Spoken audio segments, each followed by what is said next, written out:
Welcome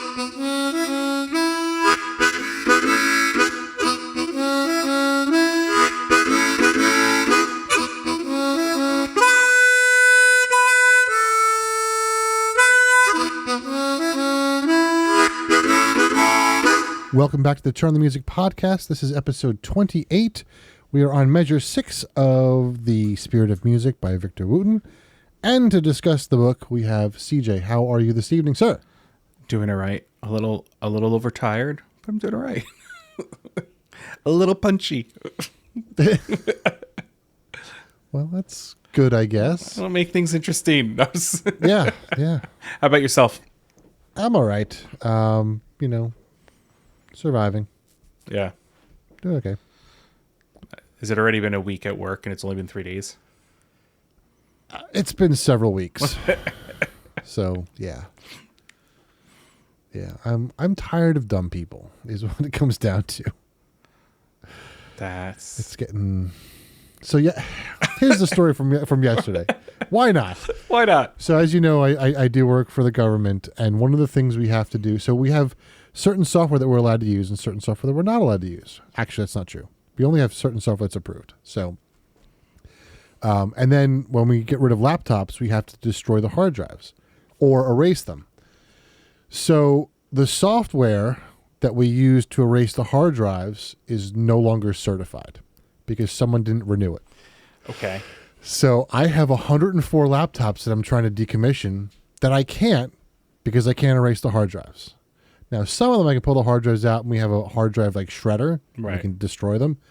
But I've got like 60 tablets that have like soldered on boards that I can't do anything with because someone didn't go through and renew the certification for the software. That's crazy. Yeah. What do you do with those laptops? Do they get recycled or do you sell them out? So the government's allowed to like donate them to other government agencies. Okay. So if they're still usable, that's what they do. If they're not usable, they just recycle them as waste. Makes sense. So, yeah. But they can't have hard drives in them, or the hard drives have to be erased specially so that no one can go back and find the data. And you can't do you can remove the hard drives, but you can't erase them. Correct. That sounds like a fun predicament to be in. Yeah. And what kills me is it took me 6 months just to get to the point where I could like start figuring out what the process was. And now that I figured out what the process was, I can't do it. It's like, can they get it? So. Can they get it certified again or? So that's the thing. Like the certification process can take up to 18 months. Oh no. Yeah. So I don't know if someone started the certification process too late or whether we're starting from scratch. No one can tell me that yet. So a renewal of it is going to be different than having to redo it. Right. Potentially. Makes sense. That makes sense. Yep. That's crazy. Yeah. On that note, what are you listening to get through the week? Sarah Bareilles still. Mm-hmm. That's been mostly Sarah Bareilles. I really like that.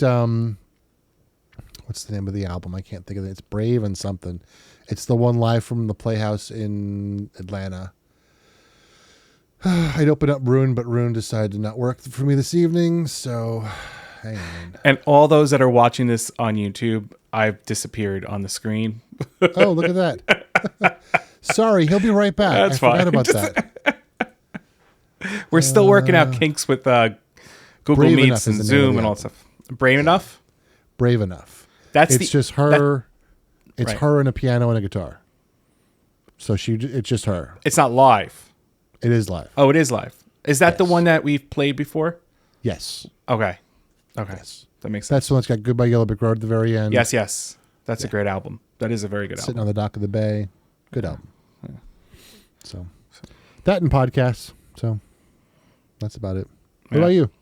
Actually, I've been getting into audiobooks again. So I've kind of I did a Ready Player One, like we talked about. Ready Player Two is done.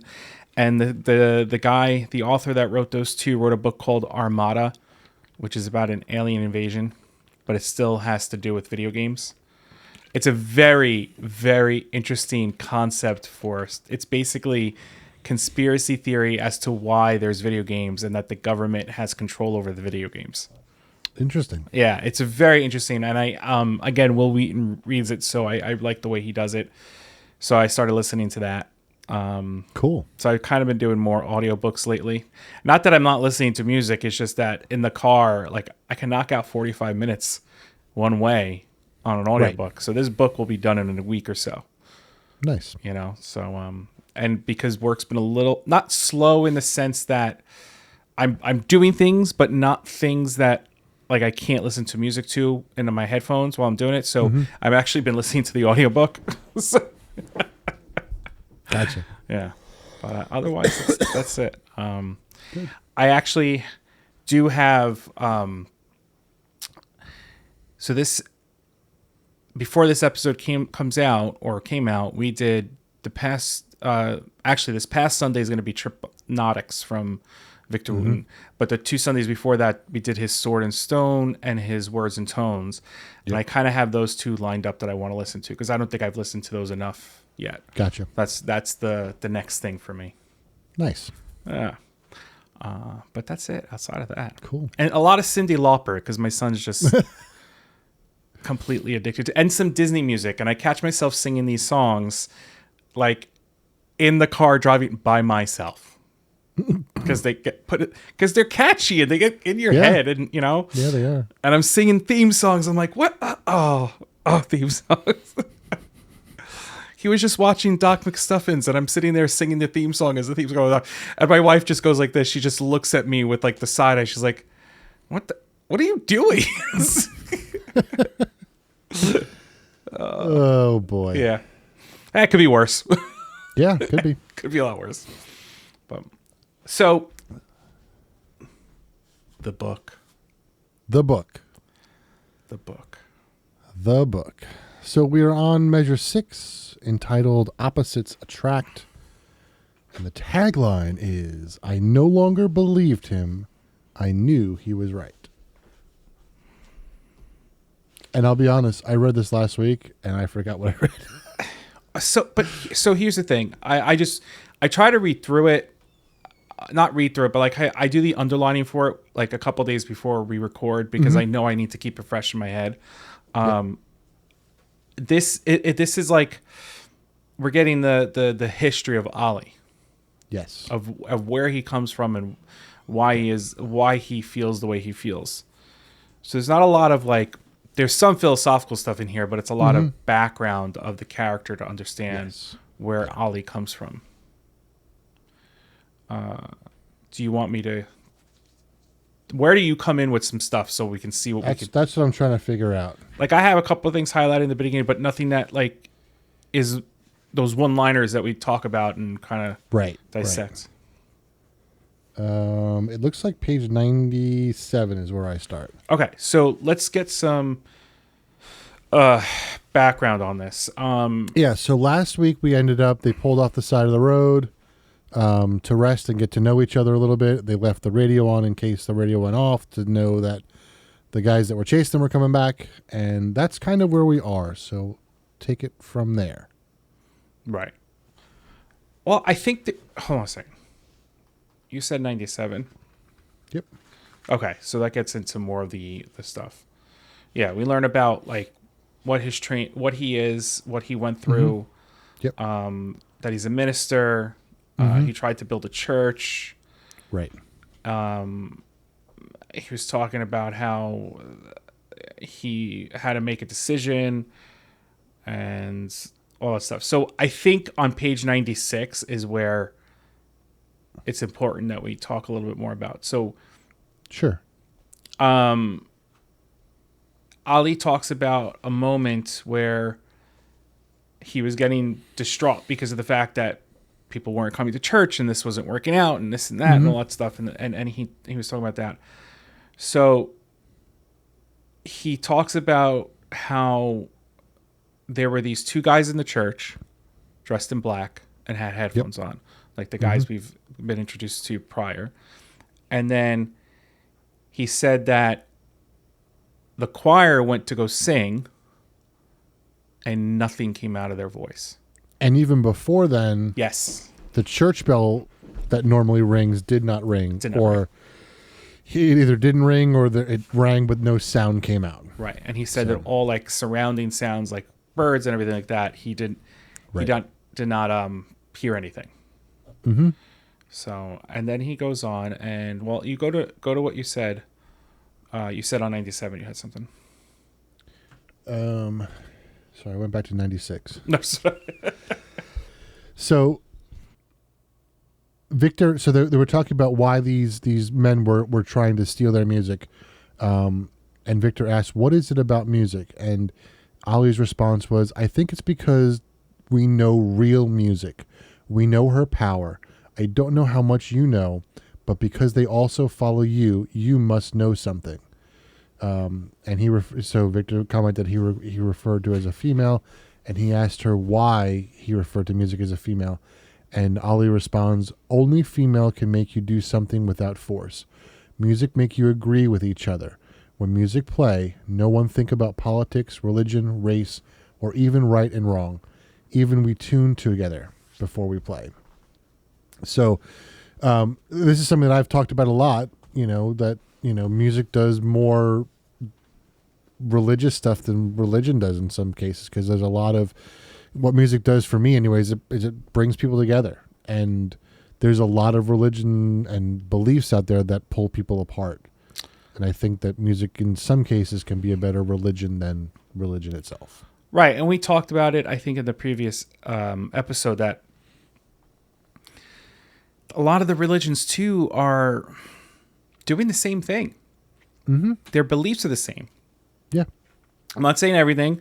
I'm not trying to generalize. I'm just saying that the skeleton or the basics of every religion is very similar, right? There are variations, and there are ways that they get to the different points, and they may have different.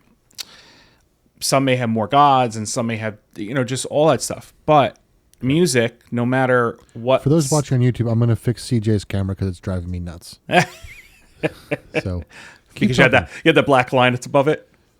Yeah, and then the stuff at the bottom is driving me nuts too. So I'm going to fix that. Oh no! Now, those that are listening to it, I'm getting dizzy because he keeps moving everything around, and now my head's getting really, really, really big. And I already have a big enough head that I don't need a bigger one. And I don't mean that egotistically. I mean that in the physical sense. I have trouble buying hats. You might be a little bit bigger, but you fit better on the screen now. But like you said, music, no matter what style of music, it'll bring people together. Mm-hmm. And, it's funny. We talked about heavy metal before, and we talked about classical. There's a connection there. Yeah. And you can easily have someone who's into heavy metal sit down with you and listen to classical music, and there's an appreciation there that you typically you would connect on that level. You're always going to connect with somebody who listens to music, even if you don't listen to the same music. You're still going to connect with that person because there's a reason why. Yep. Yeah. Absolutely. So moving down on that, they talk about. That's how they describe it, where like each band member has a different instrument, and we tune to sound to make it sound good amongst everybody. So even as we are different instruments, we celebrate our differences even in that band. Right. And that's kind of what they were talking to. Right. Ollie says the band always sounds better when everyone listens to each other, which I think is very important to note because we've always talked about listening. Right. And then Victor responds by saying, that's right. We listen to each other, support each other, and take turns speaking. I don't even know what to play until I listen to what you play. And then that's when Ollie says, think about this. The band is better when all instruments are different. Right. Exactly. Right. And then Victor says he was happy that they were together and that he was really his brother in music, which I think is a big thing too, to acknowledge because I think a lot of us, besides being friends, you build friendships through music. Yeah. And then they talk about something very interesting, I think. Mm-hmm. So we talked about this briefly in the previous episode because we knew this was coming up. Mm-hmm. We talked about how when we tune to 440 hertz. Yes. RA is 440. Mm-hmm. Back when Mozart was writing or composing or whatever you want to say, Mm-hmm. it was 432. Mm-hmm. And apparently there was a group of people that changed this. Right. And I'm curious to know like where this, because we didn't really learn this. No. And I'm curious to know where this is and where we could find this information. Mm-hmm. And the reason why this is brought up is why? Why did they change the frequency of the hertz to be a higher pitch? Right. And what I think is very interesting, though, is they make a comment about how, well, Mozart's been around for centuries, but now we're playing his music in the 440 pitch. Mm-hmm. We don't tune it to the 432. Right. But that's us. Are the other countries tuning it for 432? Or is it? I'm sure there are a few cultures that do, but for the most part, it's closer to 440 globally, right? than. It's a global thing. Yeah, it's close. I mean, like in Vienna's Philharmonic tune, it's like 444. I think the New York Philharmonic turns to 432. The idea being that the higher pitch has more energy, so it sounds more sizzle.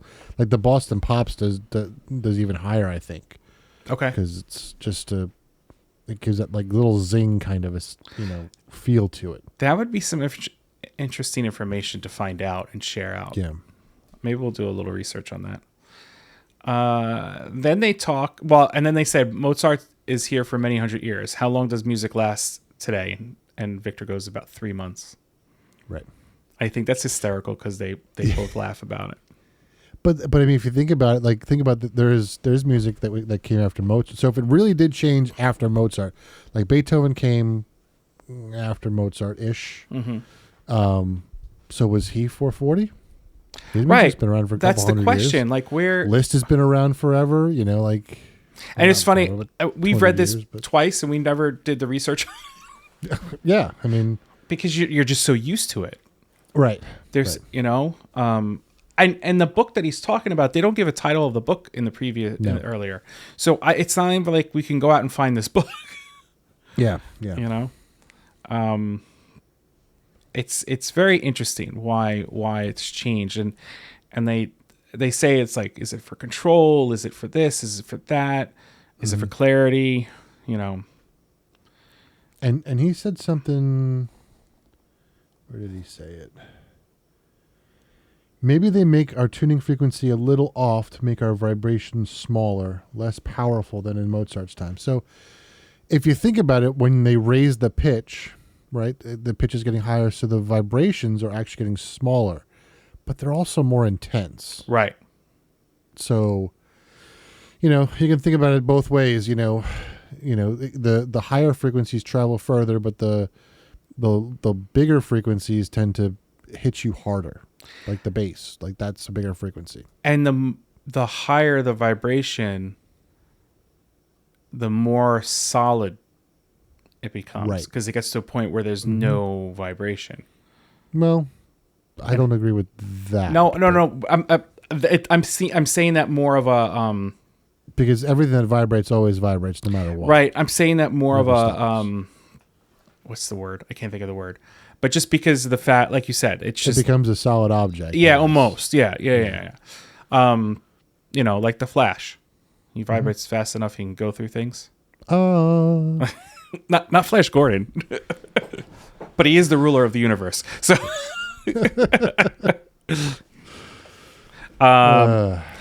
So and then he picks up a magazine for bass players. This is Ali from Victor's car. And Victor asks, the magazine? And he goes, no.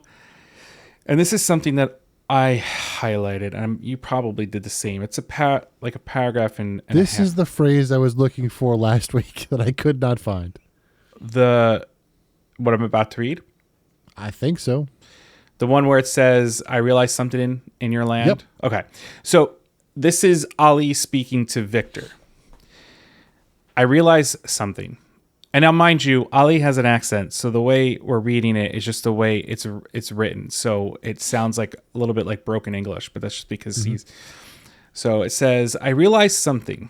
In your land, musician learn how to play first.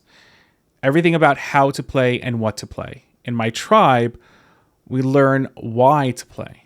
That come first. That's what I was trying to find last week. And for whatever reason in my brain, it was a short little sentence. I was looking for short little sentences and I wasn't reading the words. Right. Which is why I missed it. Because I did go to this chapter to make sure it wasn't in this chapter. But that's what I was trying to get to last week, is that Right. in our country we learn what to play, and in Ali's country they learn why to play. I think that's think about like Paul Simon, when he brought in those African groups to sing with him on stage, like there's a different feeling to that group. Of course. And that it changed his music so much. Yeah, absolutely.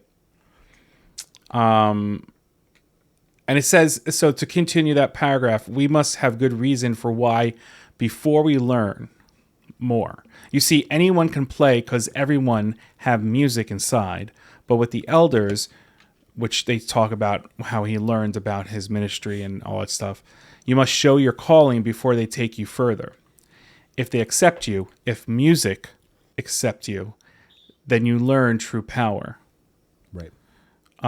So they figured out that music was probably being targeted by these men in black with the headphones, because music brings people together, and it brought them together. Mm-hmm.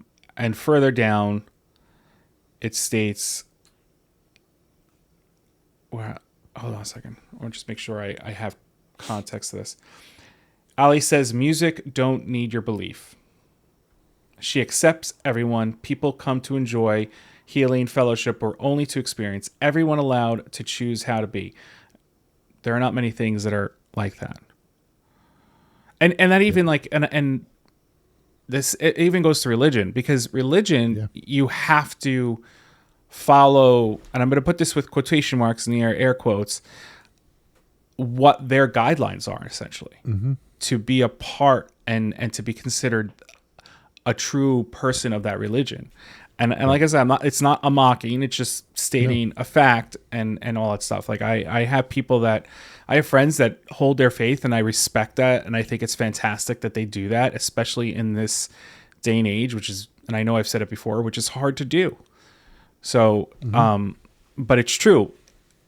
I can listen to a song and get something completely different out of it than you would. Yep. And we've had the same training.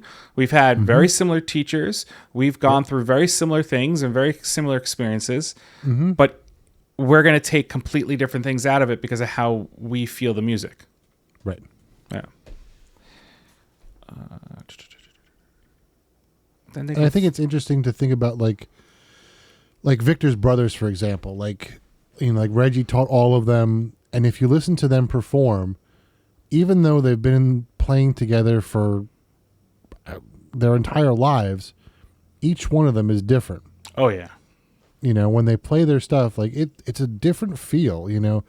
Like Roy the drummer, I've heard him do classical music and African music, and Reggie does like fusion jazz and like heavy metal. Like Victor's more funk oriented, but they all kind of do it, but they all do it differently. Right. I think that's kind of the beauty of it. And they bring it together when they perform. Right. Which is I know that's kind of what you were leaning towards. It's not only do they do that outside of playing together, but when they play together, right, that individuality in their music comes out, even though it works. Yes. Yeah. Yep. Yes. And like, so a couple of weeks ago we played the SMV album, a little bit of that, which was Stanley Clarke, Marcus Miller, and Victor Wooten. And if you really sit there and listen to the three bass players, like it is very obvious. Like once you know what one sounds like you can easily pick out who's playing what, and it's not just the sound of the bass, it's the style that they play in. Right. And the tone, and like there's a whole feel that's different because they're different stylistically. Victor's got his style, and Marcus got his style, and then Stanley Clarke is very different. They're all three different, but they all play together. And listening to them talk about that whole thing, it's interesting because they, as musicians, all playing the same instrument, which sit in the same area, the very low end of the spectrum, it's very easy for them to play together and have it sound muddy, because when you get that low end, things kind of bleed together and it sounds bad. But trying to figure out how to layer all of that and have someone play the top part, the middle part, the bottom part, and then cross the way they do is really, really well done. Yes, absolutely. The album is called Thunder, by the way. It's hard to find on Spotify. I don't think it's there. I don't think it was on Apple Music It was either. hard to find on Apple Music too. Yeah. Because it doesn't even come up under a compilation for them. Yeah, you might even have to go to Discogs and find the actual album. I bought it years ago and ripped it to my collection, so I've got it. That's awesome.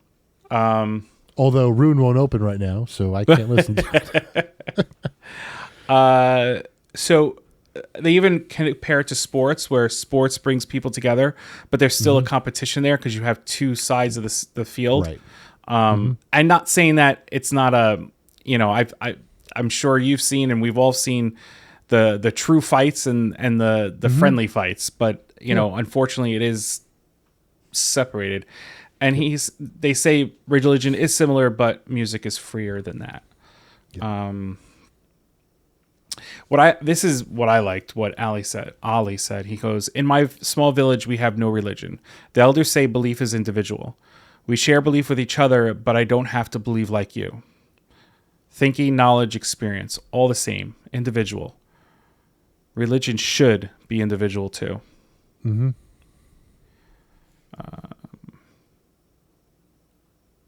And then Victor adds, like music, I don't have to choose only one style, do I? Which is what we were just talking about. Mm-hmm. Yeah. And then Ali says, maybe music is my religion. Maybe love is my religion too. I kind of connect with that. Yeah. I'm sure you do too, based on, I think that we lose sight of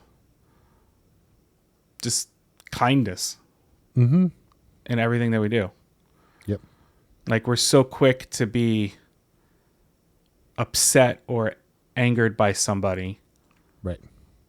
And we don't look at both sides. And I'm not saying it's an easy task. I mean, we both worked in retail. We both worked in different things. And, we've both dealt with angry people. And I know in the beginning it's hard because you like, why are you coming at me? But then we also don't know what they're dealing with.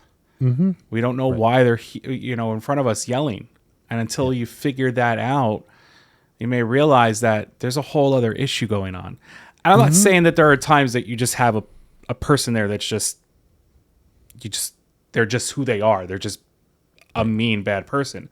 But generally, there is good in people. And we have a tendency to not look for it.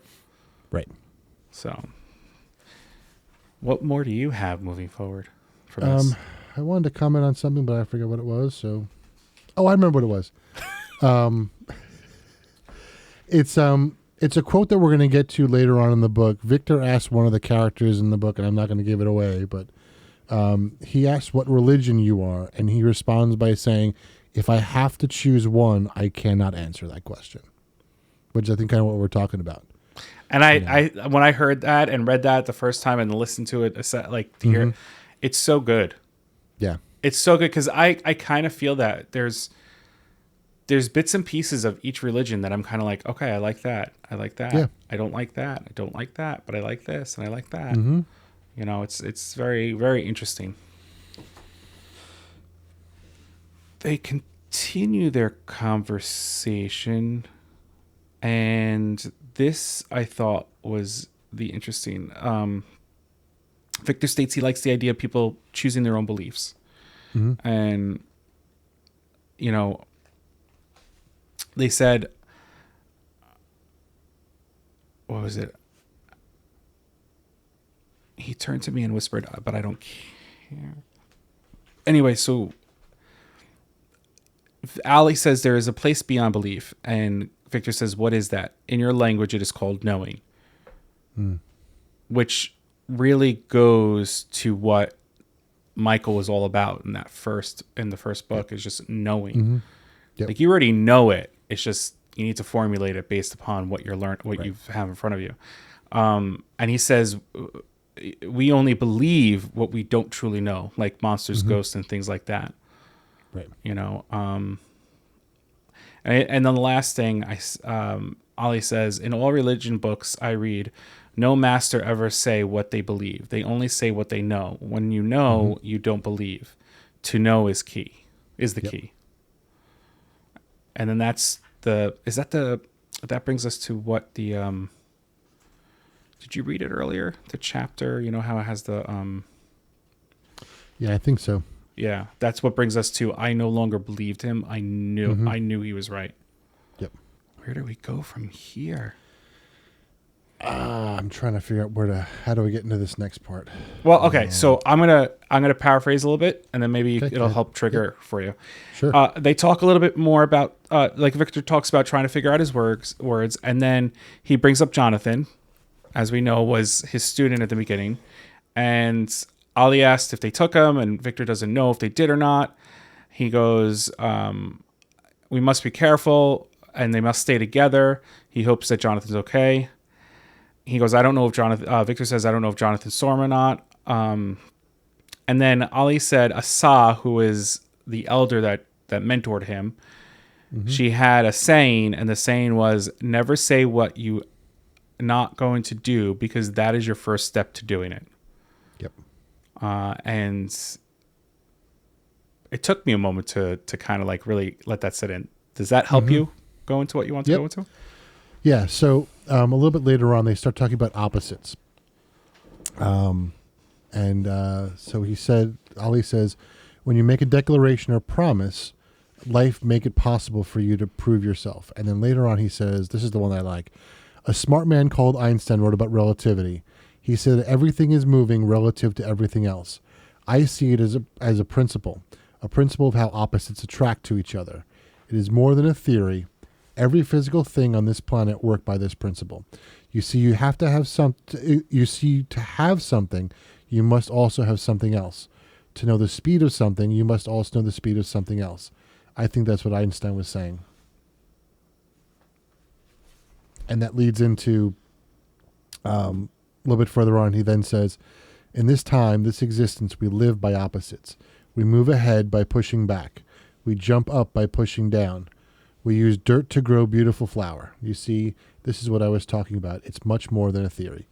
So, and if you think about, I brought up that too, how we use dirt to grow flowers, and the roots go down so that the tree can grow up. And you have this ugly dirt, which makes a beautiful flower. And it's all these opposites.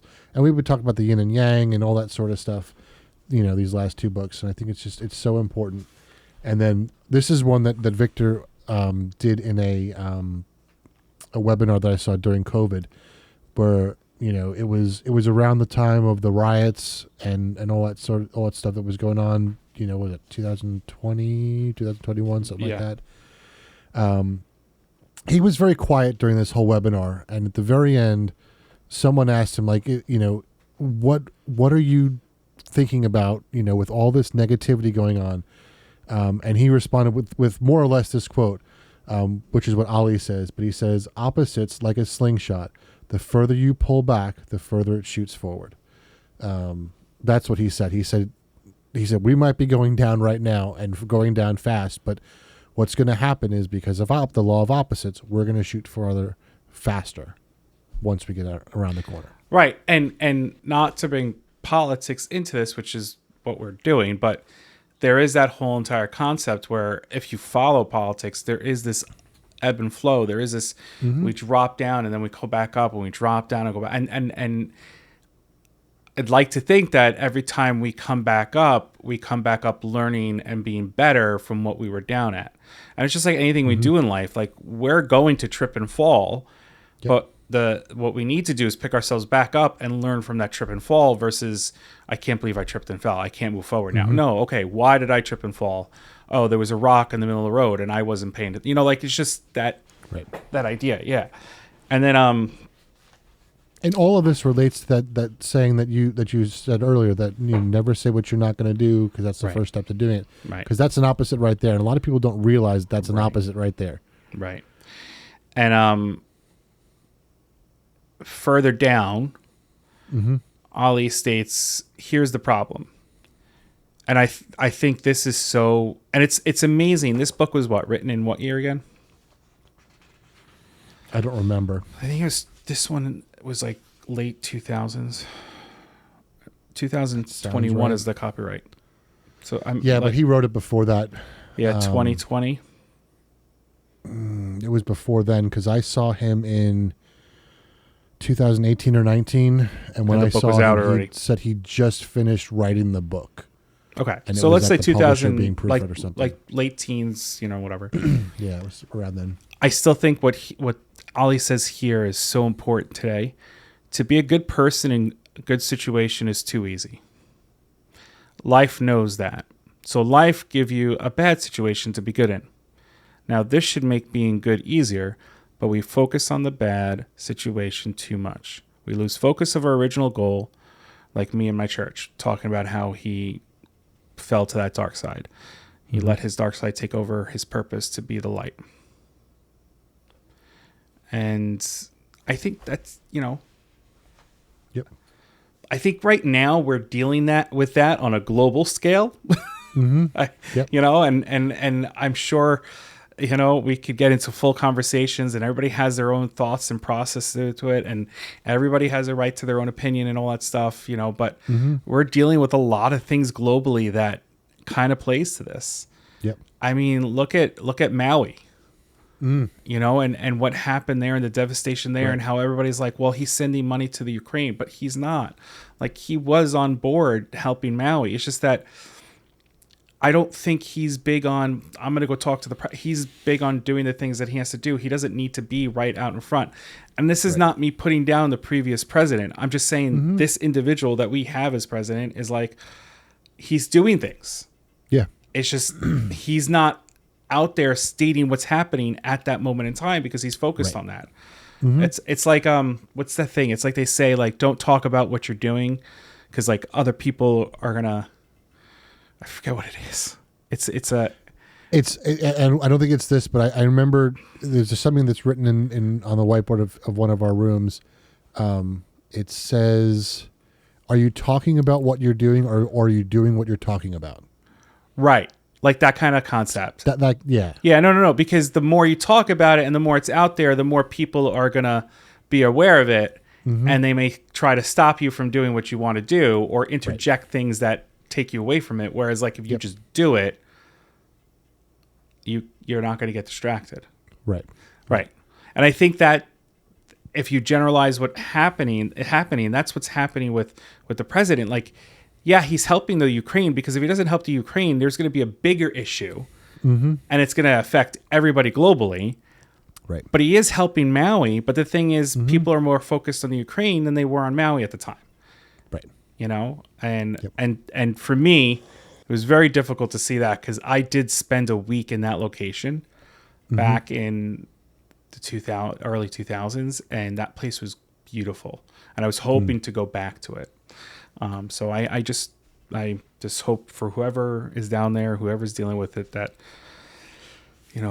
we pray for recovery and stronger, because that's just, it's nuts. So then, like you said, Victor brings up the yin and yang of the situation. Yep. I think to pull it back to a more philosophical thing. Yeah. For a little bit further down, it says, bad allows good to exist. Trying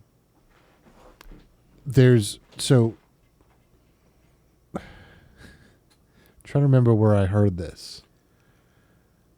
I think it was a random YouTube video that I found, and as I was doing research about awakening spirits, and there's a channel that talks to people who have near-death experiences, and a lot of them have the same kind of story that they tell, that the reason that we are here on this earth is because that our spirit, when it's in spirit form, only experiences the good.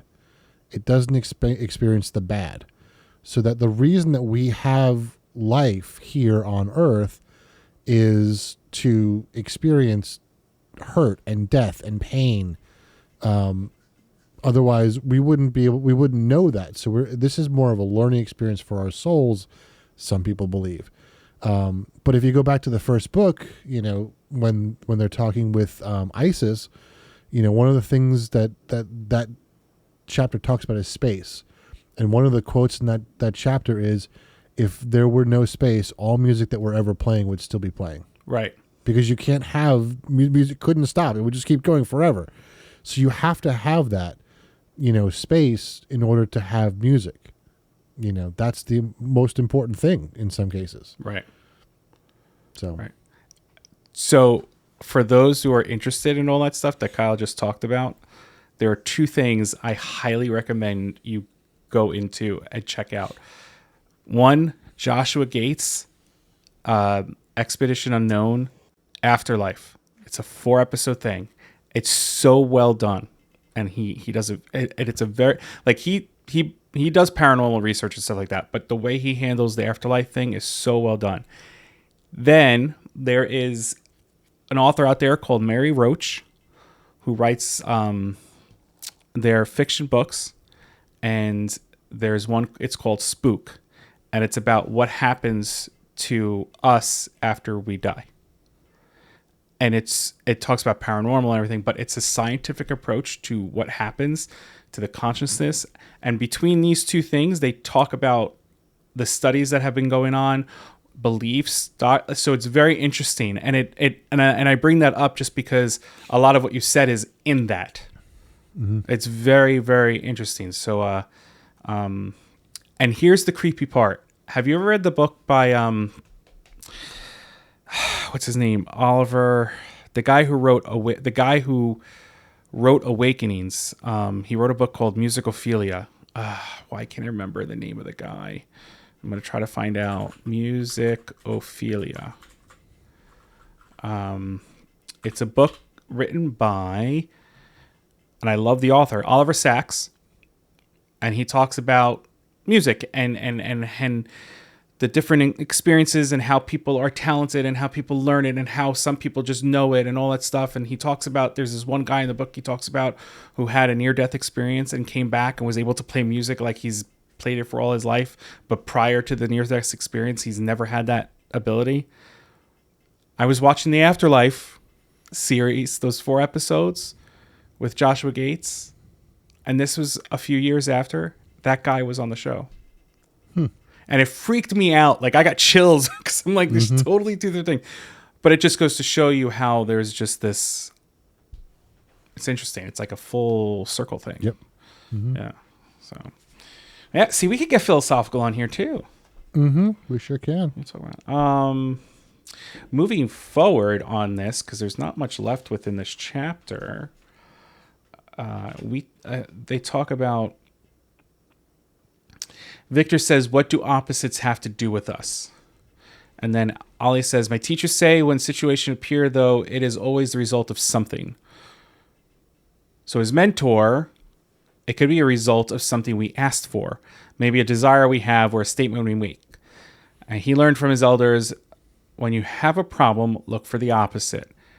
There you may find the solution. And Victor says, well, right now, those men are our problem. Maybe so. But maybe what they want is the real problem. And Victor goes, they want our music. And he goes, but music is sick. No, music is dying. And then they talk about that. And the last thing, and I don't know if there's anything before that you have to say, but the last thing he says is that the back and forth they have is, Ali says, yes, my brother, I hear you, I feel you, and my eyes begin to see. And Victor goes, what do you mean? Life give us opportunity. Opportunity for what? To do what we say we want to do. And what is that? How can we save music if there is nothing to save her from? Right. That's kind of what we were just talking about. Yeah. I'm giving space. I was giving space for purpose. No, it's okay. No. Dramatic pause. Because I was in theater. No, I'm going to cut it out in post. No, don't cut it out. Leave it there. No. But it's funny because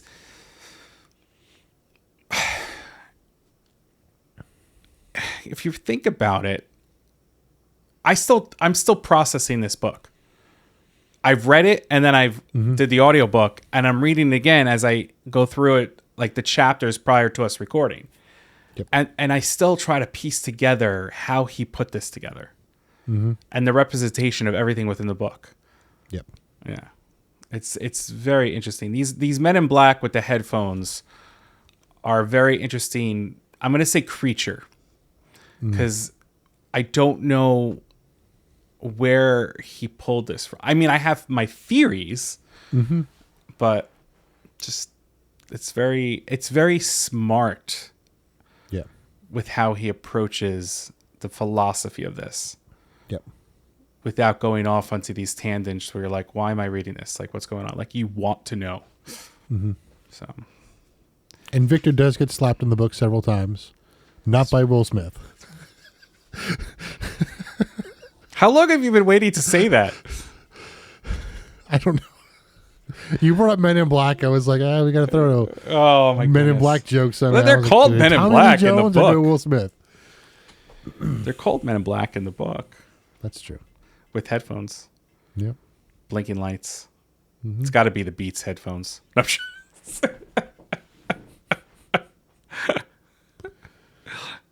You know how you find Will Smith in the snow, right?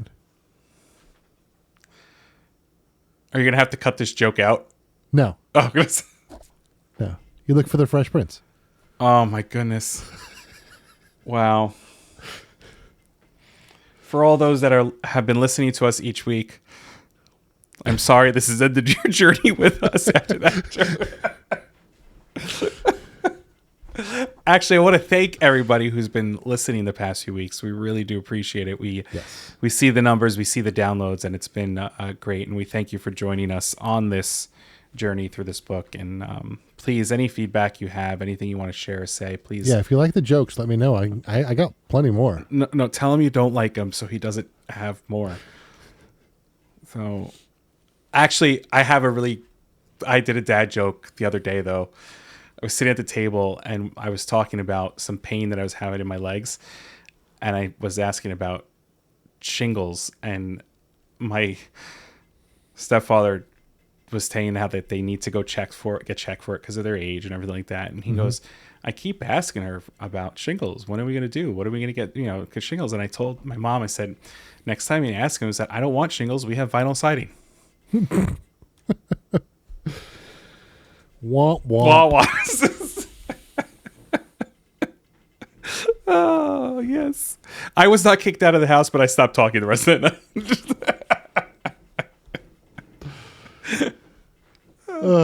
So on that note, let us say bid adieu. A bit adieu. I don't know. Yeah, no, just say goodnight. Hit our Linktree link in the show notes. Check us out. We go live on Twitch Friday and Saturday. Friday at 8. Friday and Sundays. Friday at 8. Sundays at 7:30. We're on YouTube. We got Instagram. We got X or Twitter, whatever you want to call it. And I realize that our closing has to be updated because we say Twitter. But I'm going to leave it as Twitter right now because of the fact that no one really understands X. And we're on Discord, so come chat with us there. Send us an email. But all that stuff is in the Linktree. Go click on it. Check it out. And, thank you again for joining us today for this episode. And we look forward to the next one. Have a good one. Have a good one. Thank you for listening to the Turn on the Music podcast. We hope that you join us next week. Click on the link tree in our show notes to follow us on Twitter and Instagram. You can also subscribe to our Twitch and YouTube channel. If you would like to continue the conversation, join us on our Discord. If you like what you heard, please share it with a friend. And if you really want to help us promote the show, head over to Apple Podcast or the podcast service of your choice and give us a 5-star rating. Remember, always share the music.